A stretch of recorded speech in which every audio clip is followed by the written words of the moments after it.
Good morning. I'm talking to you about honor this morning. This is the Secret of Success Part 2, or the Code of Success. We're talking about Matthew chapter 10. He said, if you enter into a house and that house is not worthy, how do we determine whether it's worthy or not? Whether it's how they receive me or how they hear me. He said, if they don't hear me, to shake off the dust, right? There's my first point on your sheet. It says to you, honor determines whether you leave or you stay. That's what the whole thing is about. Honor determines whether I leave or I stay. Honor determines how long I stay or how short I stay. So I've got to be making some determinations. How do I know whether they're honoring? By whether they're hearing me. Did you catch that? Because he said,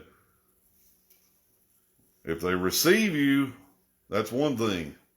But are they hearing you? Remember just a few minutes ago I said to you, somebody can love you and somebody can listen to you, but that does not mean they are hearing you. Honor always leads me to an action. How do I know if someone is honoring? The actions of honor will be present. Not the words of honor. Jesus said there are people that honor me with their lips, but their heart is where? Far away. Far from me. So I can't always determine by just what someone is saying. I have to determine this by actions. How do I know this? Because honor has led me to examine my own actions. It causes me to examine my own responses to the person that I say is important to me. Right? We just talked about this. Honor is never led by convenience. It's led by conveyance. What are my actions conveying to the person that I have said is important to me? Importance means that I've determined a value. Think about Proverbs 31. He says, who can find a virtuous woman? Right? Who can find her? What does he follow this with? For her price is far above rubies. I've had to determine a value of someone. I'm not only determining how important they are, but I have to determine their value. Value is not the same as price. Amen. People get these two confused. Yep. I don't really care what the price is. I want to determine the value of something. That's the harder thing to determine. So, let's move on your sheet. There's a different protocol of honor in every situation. Many people do not understand protocol. Can anybody tell me what protocol is? It's an order in which things are done. Okay. April concurs and shakes her head. Is it a set? It's a set order too, correct? Not just a, Yeah. in a certain way you do things, and a certain way you. Exactly. You're on a workplace, or you're in a, let's say they have a dress code, right? You're supposed to dress a certain way at work. You know, if they say, don't come to work in shorts and flip-flops. You show up at work in, long pants and flip-flops. Does that mean that you have followed protocol? No. There's a protocol. There's a manner in which things are to be conducted, or an order of things. So let's look at this again. There is a different protocol of honor in every situation, no matter what the situation is. We talked about this with Joseph, right? Joseph didn't, when he got his opportunity to appear in the palace and speak to a Pharaoh, he didn't say, well, I'm just going to be me. I'm a good Jewish boy. We don't trim our beards. I'm going to show up like I am. No. First thing he did was shave his beard because he knew that the Egyptians found beards offensive. Right? Doug, you got a big long beard? Think about that. How long it took to grow that out. And for one moment in the presence of the most powerful person in the world, he decided, I'm not going to offend this dude. I'm going to shave this. I'm going in clean shaven. He understood there's protocols to every situation. How am I going to show that I honor this person? Well, he did it right there. You don't think that Pharaoh could recognize the difference in his face? You ever seen somebody that's had a beard for a long time? Face looks completely different. You know, I don't think he had, what do they call it, that suntan lotion, you put on and turn you into Orange Man. So honor reveals two things. Who we value, say that with me, who I value. Who I value. And how much I value them. How much I value them. This is what honor reveals to me. I need a revelation of honor, a personal revelation. Who do I value and how much do I value them? If I could affix a value to them, how much would it be? Solomon says, if you can find a virtuous woman, it wouldn't matter how many rubies you had, her price couldn't be compared. That's how hard it is to find. And how hard are rubies to find? Well, that must mean a virtuous woman is much harder to find than rubies, because he didn't say a ruby, he said rubies. That means you got to go unearth and dig up a whole bunch of them to even be compared to one woman that's in this state. Okay? Let's move on. This leads me to understand the Bible is trying to communicate to me something about honor from the very beginning. That there are rewards to honor and there are consequences to dishonor. Right? That's where we took it and flipped it around. Commandment 5 came from Deuteronomy 5:16. Honor father and mother. Two things happen. That it may go well with me and that my days may be prolonged. What does that tell me? There's a reward. I get rewarded just by how I have determined the value of someone else. Did you catch that? I get a reward just by determining the value of someone else and then rewarding them for their difference. Honor is a system of value and rewards. I can't just affix a value on them. I have to reward. Are you hearing this? I have to reward them for their difference.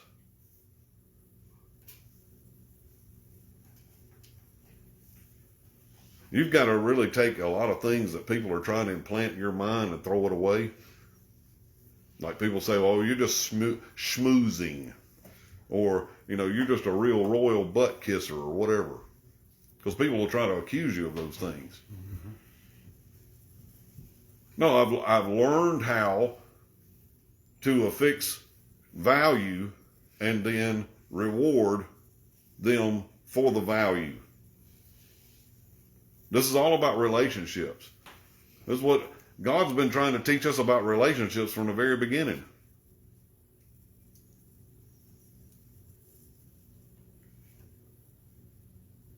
When he talks to you about honor his name.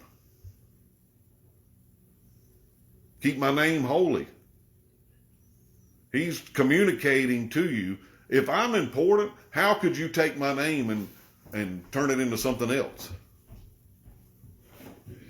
If the name of Jesus is important to you, then how can you use it as a cuss word?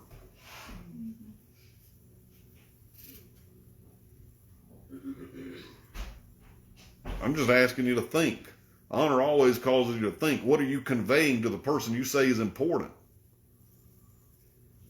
How are they interpreting what you're communicating? So you have to begin to think outside of yourself. That's why honor is never operating by convenience. It's always thinking, what am I communicating to the person that I say I value? I'm moving on here. Because I have to understand there's consequences to dishonor, right? Oh, yeah. In the same manner, if I dishonor father or mother, what's going to happen?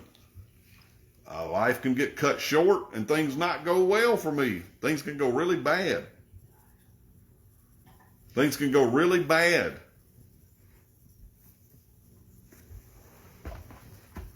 I communicated this point years ago to one of my older sons, natural son. And I said, listen, you choose whether you honor me or not. But when you make that choice, I'm not the one that determines the outcome.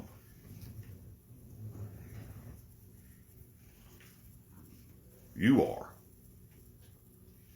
And it's not based on my actions or whether you respect me or whether you think, I'm just a piece of trash. Because honor ain't about who I am in the first place. It's about who you are. It's about who you are. And there's consequences to whether there are consequences to how you treat me.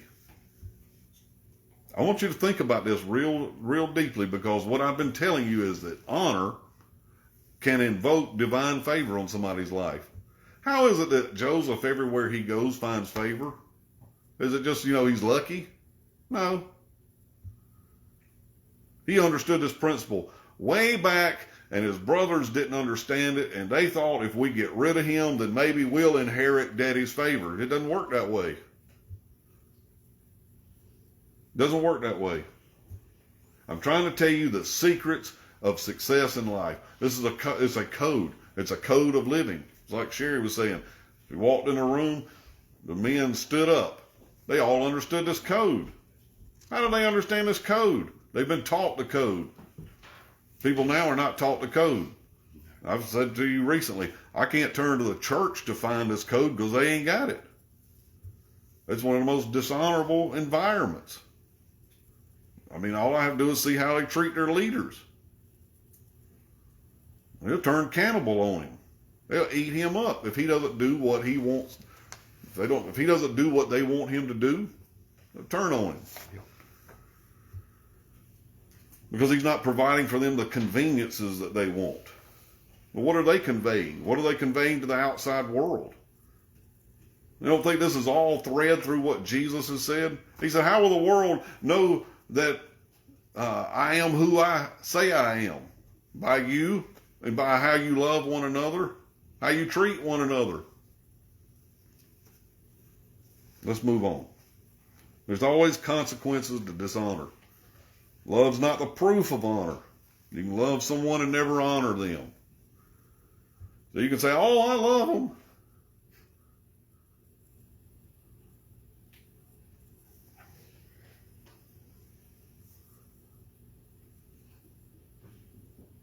A lot of people loved Grandma, but, they didn't even honor her by showing up at her funeral. She must not have been that important. They wasn't going to rearrange this schedule. Well, I got important things to do. Is that honor? No. There are many times that I've shown up just because honor and no other reason. I didn't have to have another reason. Because the person that I've considered important, it was important to me to be there, that I communicate to them that they were important. Are you hearing me? Are you hearing what I'm saying? You can't operate in honor without understanding proximity and presence. My presence is important because my presence communicates something. It communicates to me that something's important to me. Let's move. If they don't value your words, they will not treasure your presence. This is the principle that I am pulling from Matthew 10 there. Jesus says you've got to make a determination. One, if they receive you. Two, if they're hearing you. There can be people that can be glad to see you, but they're not really listening to what you're saying. So think about what I just had on here. If they don't value your words, they don't really treasure your presence. You have to make a determination about what you're saying and who you're saying it to and how whether they are receiving it, whether they are hearing it, and whether they are making actions based upon it. Are you hearing what I'm saying? Because I'm preparing you for several things. I'm preparing you for fatherhood, I'm preparing you for leadership, and I'm preparing you for personal success and promotions in life. And all of these, you have to make determinations at these stops along the way. Are these people really listening? Are they actually hearing what I'm saying? And from that moment, you have to make a determination of whether I continue there. Are you seeing what Jesus is telling his disciples, the apostles? You're making an investment into other people's life. When I'm talking, I'm making an investment. When I'm talking right now, I'm making an investment in your life. Is there going to be a return on it? Or is it falling on deaf ears? Or are people just saying, maybe he knows what he's talking about, maybe he doesn't. Every place that I've ever gone, I've gotten promoted, and usually pretty quickly. Many times, I could be in a place 2 years and be promoted over people who've been there 20 years. Why? It wasn't because I was necessarily the most educated or the most talented. Please hear what I'm telling you. It's not because the person's the most gifted. I have seen a whole lot of gifted people. And people in the church don't understand this because they think, well, I'm the most anointed. That's not always what gets you elevated. Many times it was just because I was faithful, or it was because I knew how to show honor.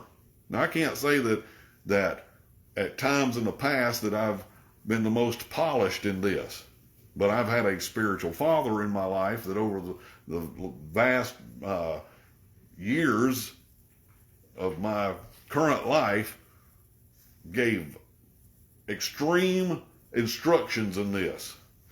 And whether I was listening or not didn't have anything to do with him. It had everything to do with me. And it had everything to do with my future.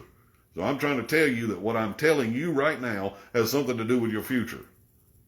Because if you do not learn how to show honor, at some point you'll plateau in life. It doesn't matter how much money you have, or how much success you've enjoyed in the past, or how educated, or how much you read, or how much knowledge you can acquire. There are some places that you can only advance in life because you know how to honor. Are you hearing me? So you have to determine these things. Honor understands that proximity is how an impartation is received. I understand this one big because I wrote a book on it. Impartations. There are some things that come this way. This is what Dr. Kreitz always taught us. Some things are information. Wherever there's lacking information, you don't know what to do. Then there's revelation. There's things that have to be revealed to you. It can be in front of your face, but you can be as blind as a bat.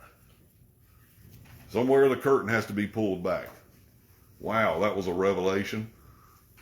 And then the last one is an impartation. This is when you receive something that didn't belong to you, and it wasn't going to belong to you other than you had placed yourself in the proximity of someone else. Are you hearing what I'm telling you? That's how Elisha got a double portion of Elijah. There wasn't any other way to get it. He had to be there. Elijah said, if you're there when I go up, you'll get my mantle. So what did he have to do? Be there. He just had to be there. It was that simple. But Elijah kept telling him, just stay here. Stay there. And he said, no, wherever you go, I'm going. I'm in this for the long haul. I mean, I've already been anointed.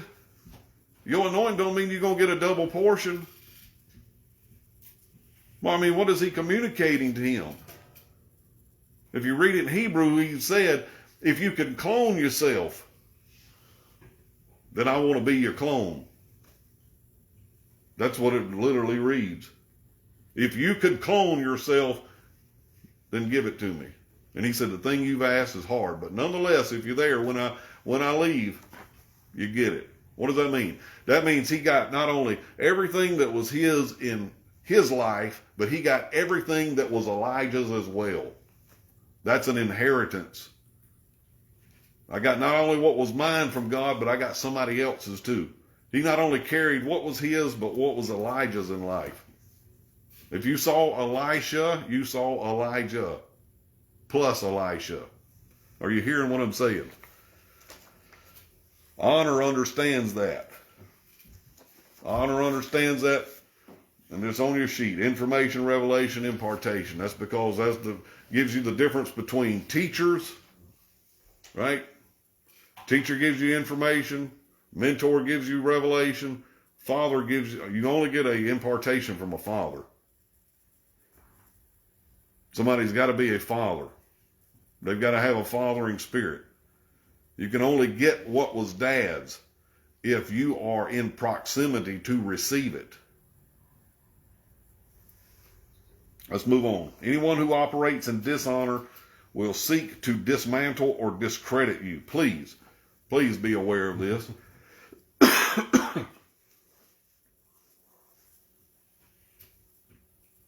If you got a mantle, I'm glad. But know that if you have a mantle, there'll be people that try to dismantle you. If you have faith, then you have credit. But there'll be people that try to discredit you. Know that anyone who's walking around trying to dismantle and discredit people who are critics of other people, and that's all they do, they are not people of honor, they are people of dishonor. And there's a reward to them. I am not the doctrine police. I'm not a demon hunter. I'm not trying to find everybody's junk or shine light on their problems. I don't really care what they've done in their past. I mean, I've had people that try to show me YouTube videos of what this preacher said 20 years ago. And I've said to them, if I followed you around with a camera 20 years ago, what would people think about you? What does that have to do with the person now? All you want to do is point to their past. Do you know the person in the present? No, you don't. Everybody's got a past. Amen. I can go find dirt on anybody. I mean, because ain't nobody perfect, so that means everybody got some dirt somewhere. That's right. What would people think about you if it was on YouTube? It's some of your worst moments. Unfortunately, you didn't have the platform for people to follow you around like the paparazzi, everything that you do. But some people didn't have that luxury. So I don't walk around trying to discredit or dishonor people. Go on, beware of anyone dismantling you or others with their words. You got to ask yourself some questions. Honor causes you to ask uncommon questions. Why is this person trying to discredit this person? Why is this person trying to dismantle that person? Jealousy. Because I don't hear you talking about anything about your future. All you're doing is talking about somebody else's past. That's a person that I'm quickly looking for an exit from. When Joseph appeared in front of Pharaoh, he didn't say, well, Pharaoh, you made a whole bunch of mistakes. And that's why we're headed in this direction. And I got all the answers. No. You know what he understood? A person of honor understands the dreams of great people. It gives you a key insight. Did you know there are great people in this world that have dreams of greatness, and they're not exactly sure how to get there, but it'll be a person of honor that gives them a key to go to the next level. That's why you have to surround yourself with people of honor and people who understand honor and how to walk in honor. Are you hearing me? I need to write all that down because that was all fresh from I never thought about it before. Honor key number 13. These are my keys, and I'm sharing them with you. Honor is convinced of a reward. I ain't got to convince anybody of anything. That's one thing Dr. Christ placed within me in one phone call. Todd, you ain't got to convince anybody of anything. I don't want you to try to convince anything to anybody. Don't try to convince them of anything. So if you're ever listening to me, if you're listening to me online or you're in this room, I ain't ever trying to convince you of something. I'm conveying information to you. I'm conveying revelation to you. You're either going to get information or revelation or impartation of it. It'll pop up in your life and you'll be like, how did that get there? Well, it got imparted to you. It was a supernatural thing. It just shows up in your life. I'm convinced there's a reward. That's why I do what I do. That's why I've said what I've said. That's why I showed up when it wasn't convenient, because I was convinced that there was a reward. There was a greater reward than what I had deemed was important to me, because there was a person that was more important than my own schedule. And I was convinced there will be a reward for it, and how I have been rewarded. And those rewards didn't come by my own hand. Those rewards begin to come by favor. And that favor is something that you can't go out and buy. It is not something that you can obtain other than it being divine. Jesus increased in wisdom, stature, and favor with who? God and man.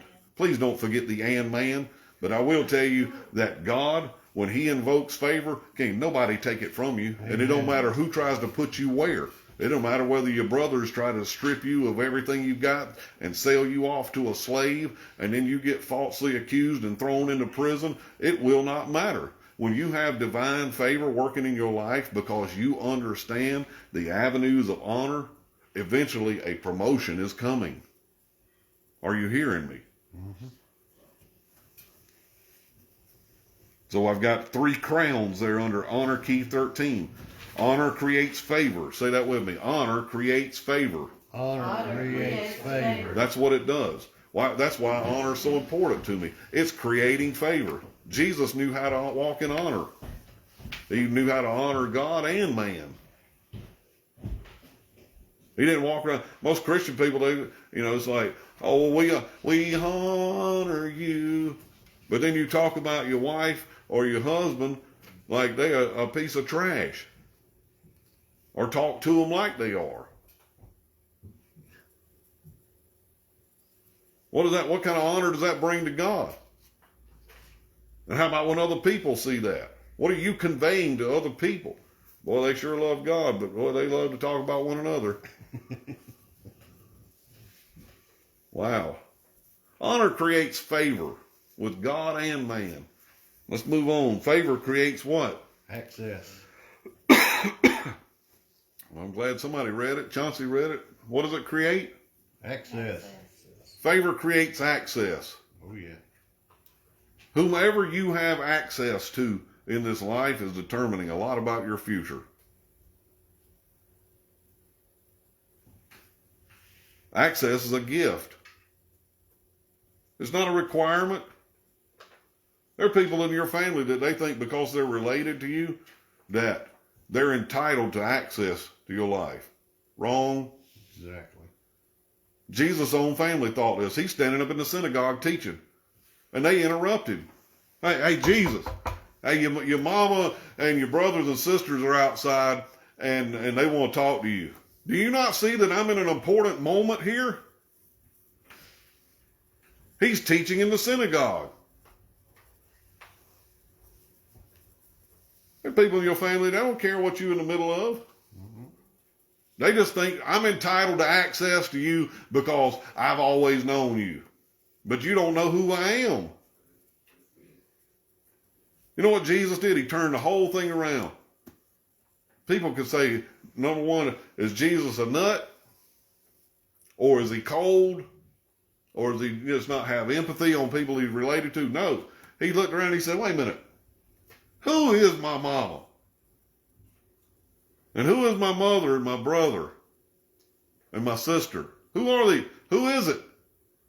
I'm sure everybody in the synagogue was going, are you nuts? We know who they are. We just told you they're outside. He said, I'll tell you who they are. Look at these people right here. The ones that do the will of God. These are my mother, my brothers, and my sisters. What is he doing? There are There are people who will become so familiar with you that they think they are entitled to access whenever they want to. In other words, they're going to treat you differently. Yep.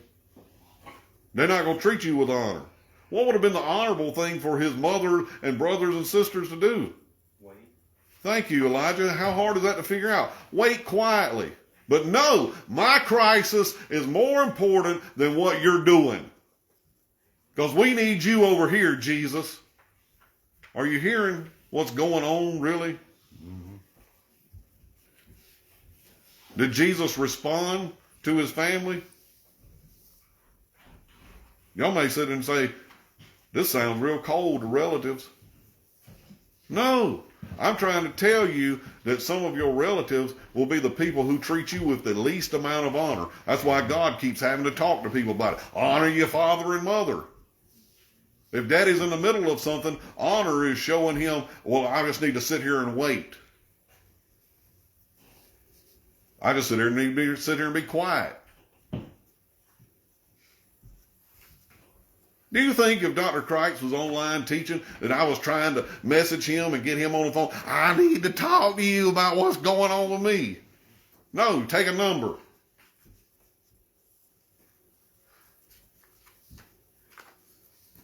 I acquaint myself with whomever I say I honor, and I figure out their schedule, and then I have people every day messaging me, calling my phone, trying to get it. Listen, I got 22,000 people on this page, and do you know how many of them want to talk to me every day? I have automatic answers that just answer their questions. Can I get financial aid? Can I get support? Can I get money? Can I be affiliated with your ministry? I have automatic answers that answer my messenger. There's about 20 to 40 of them every day going through. It's fine if they send in a message, but do you not realize that I have a life and a family and a schedule and a business and everything else going on? Amen. And they act like they get irritated if I don't get back with them in 5 minutes. Mm-hmm. I'm like, number one, you just need to listen to my videos and figure out how to honor. You don't even know how to honor a man of God. I had to do an entire video about this one time, how to honor a man of God and how to gain access to a man of God. Because whatever man of God is in your life and that you have access to, that access is doing something. What's it doing? Access creates what? Opportunities. Man, everybody wants opportunities in life, right? Yeah. Some people now, our society tells people now, well, I don't have the same opportunities because they have privileges that I don't have. Well, maybe you don't understand honor the way some people understand honor. I'll tell you this, though, opportunities come to us all. But many times people do not recognize the opportunities that appear in their life because they didn't understand who they even had access to in the first place. Many of your opportunities are escaping you because who you have access to. Are you asking the right questions? I mean, I've thrown this one out at you many times. Who in your life understands money the most? If you could point to somebody and say, that person understands money more than anybody I know, then I got a question for you. What's the last 5 questions you've asked them? Because if you ain't been asking questions, then what kind of opportunities is it going to create? I knew and automatically my spiritual father, if I pick up the phone and I called him, dialed his number, and I said, I'm not real sure what I should do in this situation, I wouldn't even get it out of my mouth, and he'd say, this is what you need to do.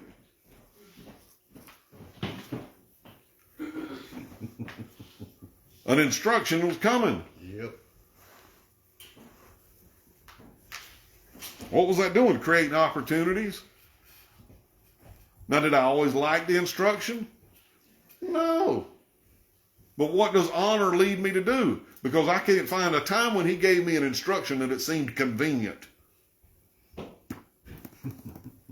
That seemed real convenient.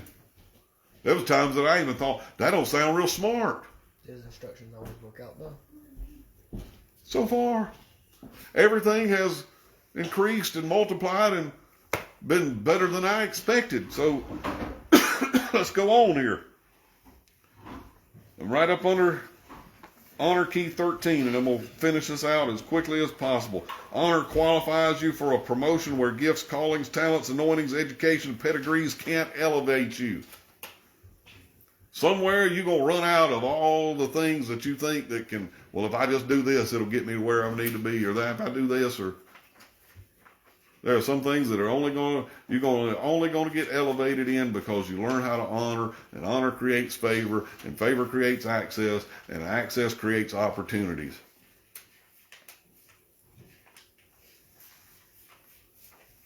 Understanding honor gets you a second invitation. I want you to digest that one. You can be talented, you can be smart, you can be gifted, and people can recognize it. And they can say, you know, that Doug, he's a real neat guy. I like Doug.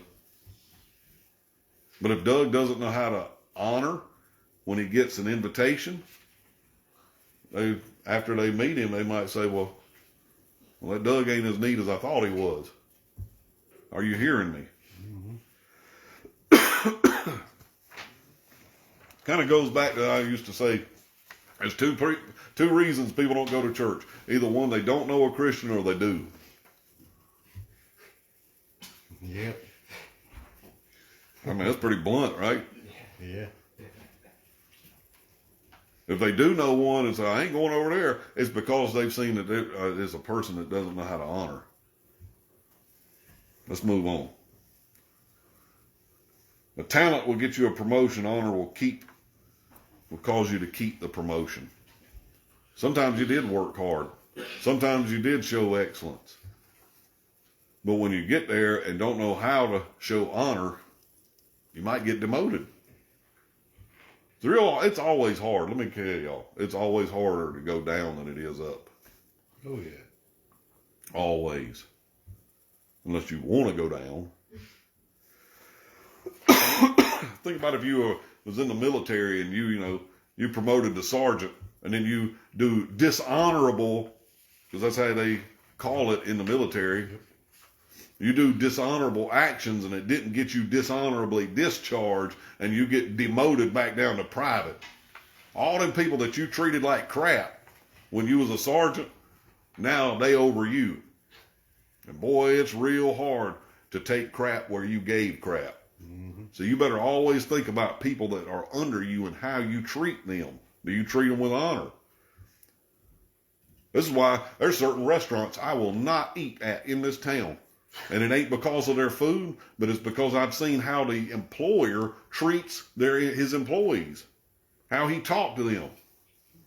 And I'm sitting there thinking, if he talked to the people that's making him money, how in the world would he treat me? Exactly. He can come over and smile in my face, but I done examine how he treats his employees, and I ain't eating at his restaurant. I don't care if it's the best food in town. His actions have told me all I need to know.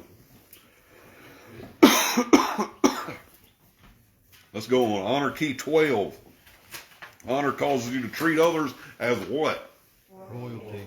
And that's what I was just talking about. Do you know the difference between wealthy people, middle class people, and poor people? Think about this for just a minute. Poor people treat servants as someone equal to them. Middle class people treat servants as someone beneath them. And wealthy people always treat servants as someone that's above them. I'll give you an example. Batman, right? Mm-hmm. Wealthy. How did he treat Alfred? Part of the family. Like a dad. He took advice from him. This is the butler.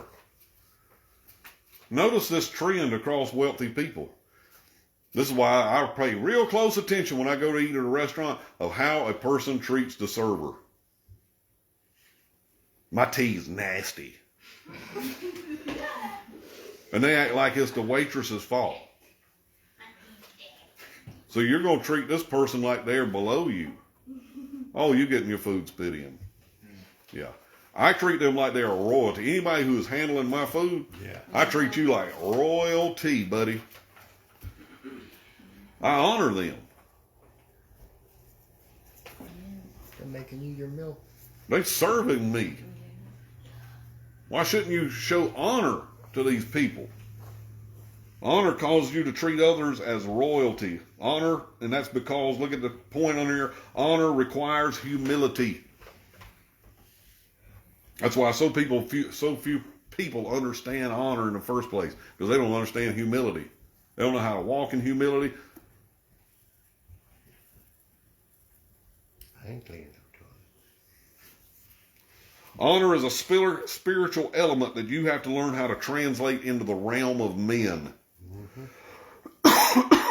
This don't sound real spiritual, Todd. This sounds humanistic. No. This is all from God. God has been trying to teach us how to honor one another. He says, honor all men. Well, I ain't honoring them. My Bible says, honor all men. Honor widows. Honor your wife. Treat her like she's important. That means that I speak well of her and speak well to her. Oh boy, did I just hammer that one well. Speak well of her and speak well to her.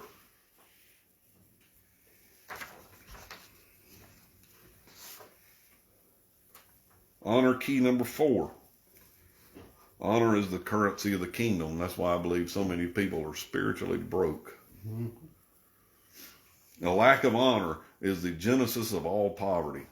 That's my honor key number 7. That's not on here, but a lack of honor is the genesis of all poverty. If you want to understand poverty and why people are in poverty, financially, spiritually, mentally, religion is nothing but spiritual poverty.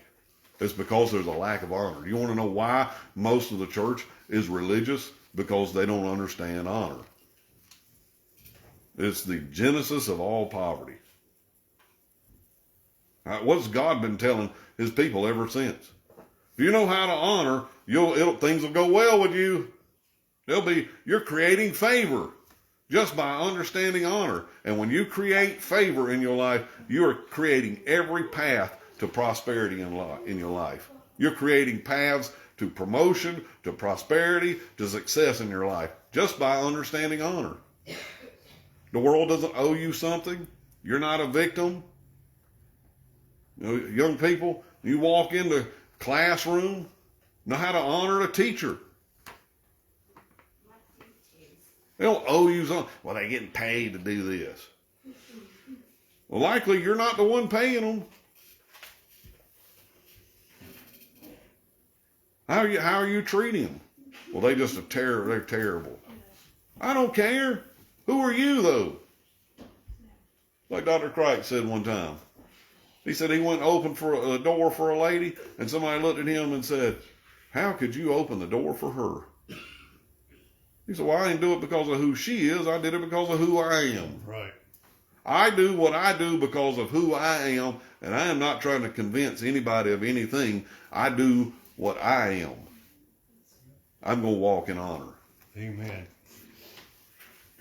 Honor precedes plenty and overflow in life. You see that on your sheet? It's the currency of the kingdom. Time is the currency of the earth, and honor is the currency of God's kingdom. You can say you love God, but that don't mean you honor God. You can say you love your husband or your wife, but that don't mean you honor them.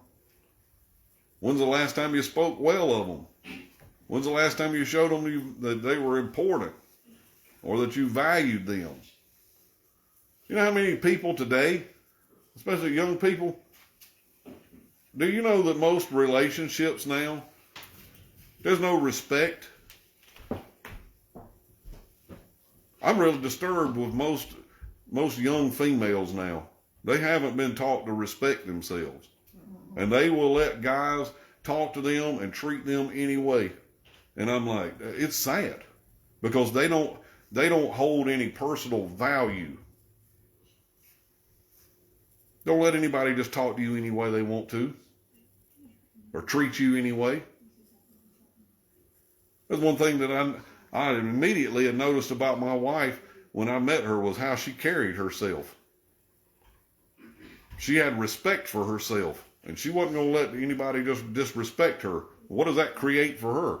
Somebody who's going to respect her. Are you seeing what I'm saying? An increase of honor will create increases in opportunity. And the last thing on your sheet there is my honor key number 1. If you don't get any of the other ones, please get this one. Honor is when you demonstrate that nothing is more important than the presence of someone you consider important. If you don't get any of the other ones, please get that one. It'll be the pathway to all the others. It's when I demonstrate that someone that I value is important to me. I have to demonstrate it. That puts me in the driver's seat. That means I'm not waiting on them to have to do something for me. God never said, if your mother and father do this for you, then you honor them. You know what the Pharisees did? Jesus said, you have transgressed all of God's commandments now because you did this single thing. You said that this was Corban, or it was something that's dedicated to God, and it releases me from the obligation to show honor to my father and mother. He said, by doing this, you have transgressed all of God's commandments. That's how important and pivotal number 5 was, right? You can't sit there and say, oh, well, my spirituality releases me from the obligation to honor father and mother. That's what they were doing. Jesus said, you're a hypocrite. You don't even know what you're talking about. You're lost. You're lost because you don't understand the avenues of honor. This is a serious matter. You can be spiritual. You can pray all day long. You can read your Bible from now till the kingdom comes. And it does not guarantee that you will understand honor. Most of the time, it has to be demonstrated or taught to you. You have to hear it. But you have to want to hear it. You can be a listener, but you have to want to hear it. I got 5 people with me here online. Jingo, thank you. Haroon, thank you. Not sure who else is here with me. Nancy. I don't have WhatsApp. I'm sorry. I don't use that platform. I know people send me their WhatsApp number all the time. I'm not that easily accessible. I'm just telling you now. I've created for myself a system of access because my time and my energy are very important to me. And when I make investments into people's lives, this is an investment. I have people ask me, you come online and teach my church here and there. I instruct them to go to my videos. Let your church watch this. Because I don't have time to give so many things in life. So I hope you've gotten some extra keys to understanding honor today. I'm going to get ready to sign off here, and I'm going to close out with my household of faith. Thank y'all for joining me here on Dr. Todd's page, and I will see you next Sunday.